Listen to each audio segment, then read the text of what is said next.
I'm Alex Sobel. I'm here with Corbett, MEP, who's the leader of the European Parliamentary Labour Party, and Mike Galsworthy, who's the founder of Scientists for the EU. And we are having a homage to Three Blokes in a Pub today, here in Barbelow, in Headingley, to talk about what everybody's talking about, of course, Brexit.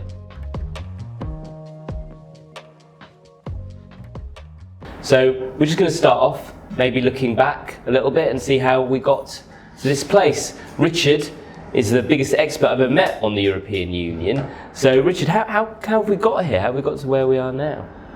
Well, we had a referendum which by a narrow majority voted to leave.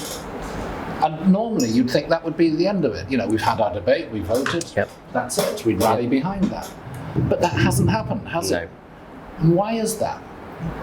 Mainly because all the promises that were made by the Leave campaign, that it would be easy, that it would save lots of money, that would all go to the NHS, by the way, that it would be good for the economy, they've all turned out to be nonsense, and people are realising that and more worried about it. On Twitter today because we're in an election period, you're getting some Tories saying that Labour's over-promising, and I'm saying, look, anyone who's been involved with Brexit, if you're going to use that word over-promising, you get nothing more than an eyebrow raise from me, because it was the biggest over-promising project that has ever been landed on this poor nation. I mean, that phrase, the famous phrase, Brexit. Brexit means Brexit, but Brexit doesn't mean Brexit. Brexit could mean European Single Market Customs Union, couldn't it? And it could mean no deal. That's exactly it. Because if you go ahead with Brexit, you have some difficult choices to make. Yes. Either you also leave the customs union, the single market, like this government wants, but then you have a huge economic hit. Or you attenuate that hit by staying inside the customs union, aligned to the single market. But then you have to follow the rules, which you don't any longer have a say on if you're not a member. Neither is actually very good for Britain. No. So we're sort of stuck between two stools, and I suppose that's where we've got to the point of having not left after 3 and a bit years. And between two stools, is that a phrase that I've never heard? Yes, it is. Yeah. It's maybe a Yorkshire phrase. Like now you're in York. Stool like this, or stool as in kind of None of these sort of stools. No. Oh, you're close to the doctor. The doctor's thinking, different sort of stool. Because that was the first thing that came to my mind. I'm here between your two stools. Either blow up your economy or have what we've got but with no power. That's a stool. That's another stool. I'm happy with that. Absolutely. So I mean, I always say, let's be honest here. The biggest criticism of Labour is that it didn't appear to have a clear position for a long time, but actually now that we are stuck between these two stools, isn't Labour's position now actually very clear? Wouldn't you say? Well, it's now accepted. You have to go back to the people to sign off on any outcome, because it's so different from what was promised. It's only right. It's like when you buy a house, isn't it? Yes. Yeah, you say, I'll have that. Then the survey comes. Absolutely. And if you've got shaky foundations, cracked walls and a leaky roof, you have the right to say, no, I don't want that. Or to say, never mind that, it's a fantastic location, I'll have it anyway. But the point is, you have the right to rethink once you have all the facts. So what you're saying, Richard, is that Brexit actually is like the film The Money Pit, where they bought this house and they'd sink loads of money. It's a brilliant comedy from the 1980s, and actually the whole thing was a complete disaster. Because it costs more and more. Costs more and more and more. Yes, there's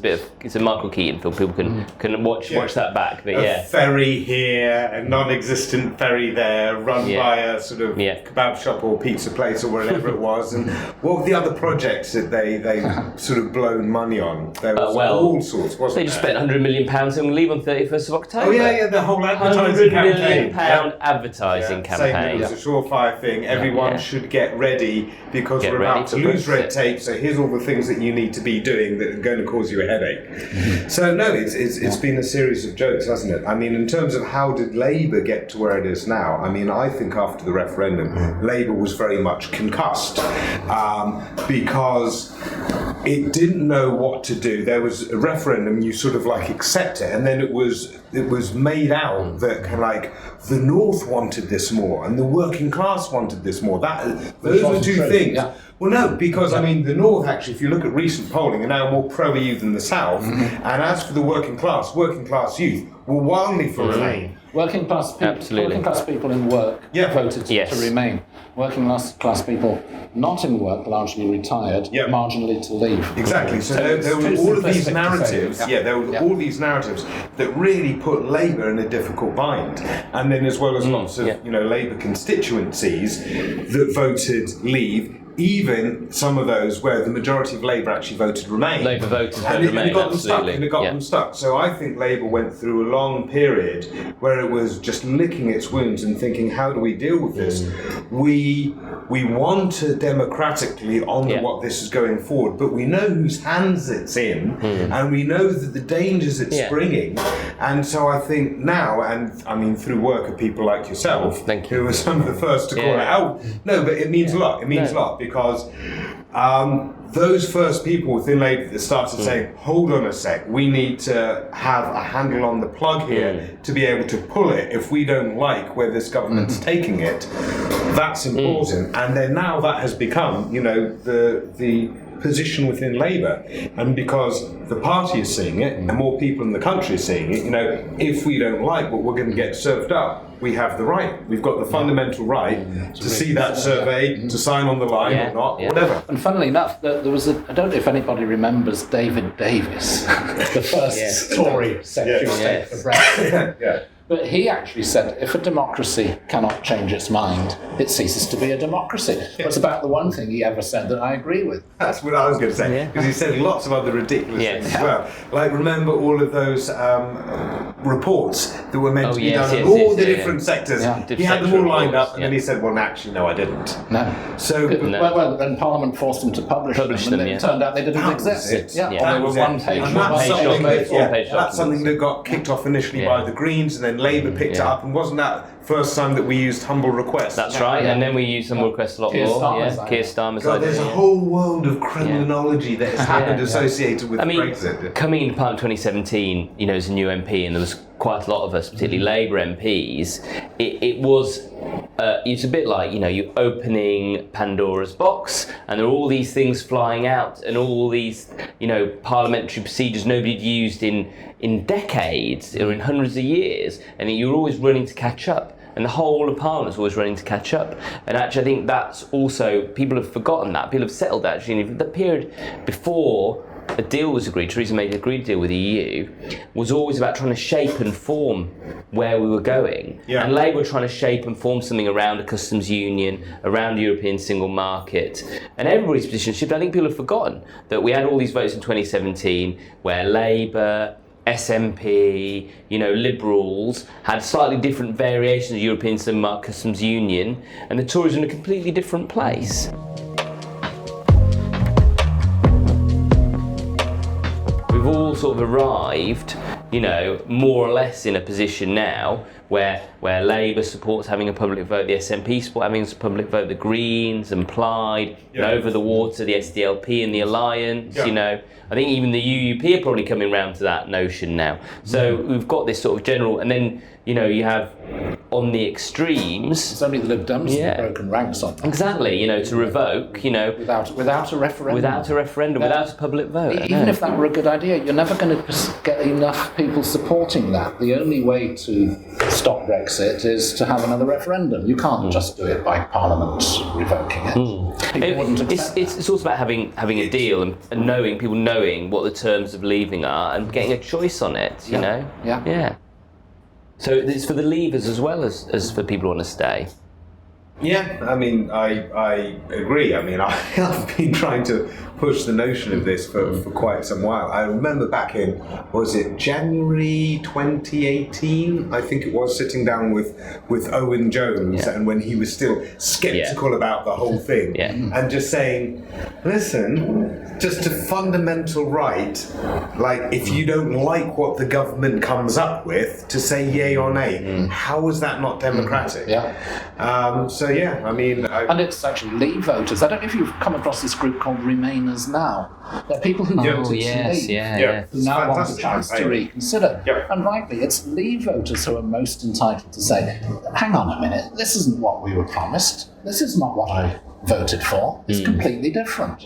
Yep. I meet them every day on the doorstep. Yeah. Actually, people said I voted to leave, Indeed. and actually, what people told me at the time wasn't true, and now. I think I would like to stay in the EU after all of that. And they're not, I'll be honest, they're not massive Europhiles. They're not like you, Richard, I'll be quite frank. But they're people who've just said, well, actually, on balance, wouldn't it just be easier to stay now? Wouldn't it be better? And I've got to think about my children, my grandchildren's future. And then you get over this mess that's paralysed the country for years now and stopped us getting on with the real issues. You can, by stopping Brexit, you can get on with the real issues. By going ahead with it, it's the end of phase one. You then start off more years of wrangling, division and argument as you negotiate a future relationship with Europe and indeed with the rest of the world, because we've got to replace all the trade deals we have with countries across the planet currently via the EU, where we negotiated with the clout of the world's largest market. You've got to come along just as Little Britain,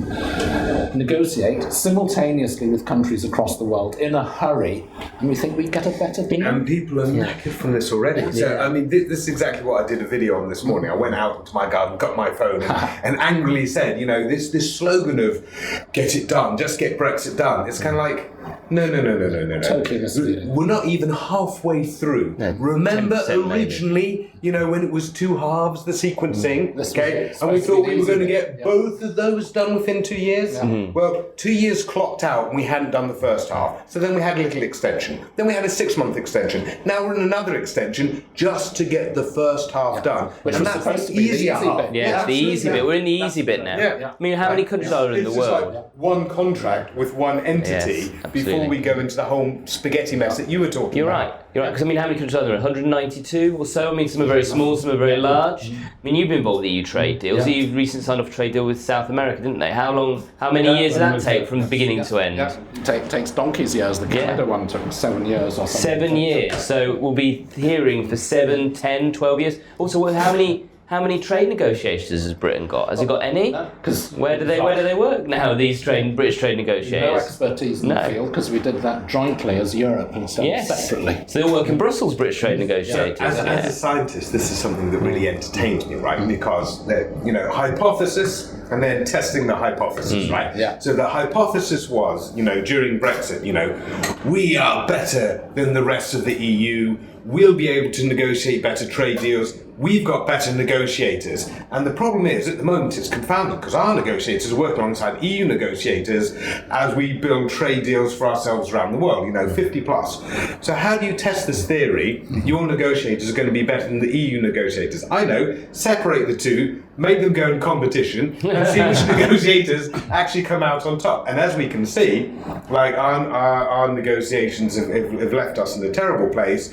The EU side of things has been tight like a machine, which is exactly how we designed it to be. Our civil service for the continent is actually fantastic. And that's also the same team that have gone and done deals with Japan, with Canada, and lined up with, I think, Australia and New Zealand, in different stages of development. But the and key they're good and they're competent. And we're going to come away from this and be naive and alone and naked and say, I know, the first deal that we do, let's find the biggest, most vicious dog in the whole neighbourhood and go straight to Donald Trump. Yeah. And there we are. It's